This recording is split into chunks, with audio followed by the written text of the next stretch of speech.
اهلا بيكم احلى متابعين في الدنيا. ايه رايكم بقى في الاغنيه دي؟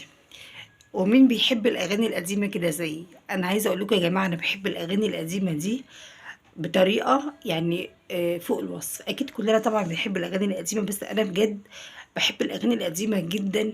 لما بسمع بس الموسيقى بتاعت الاغنيه انا بحس كده ان انا والله مش عارفة أوصف لكم إزاي، باحس كده إن أنا فرحانة أوي، وباحس كده إن وداني بتبقى مرتاحة جدًا، عقلي بيبقى صافي، بابقى متشبعة كده بالحاجة الحلوة أوي بتاعة زمان دي. طبعًا ما فيش زي زمان ولا الناس بتاعة زمان.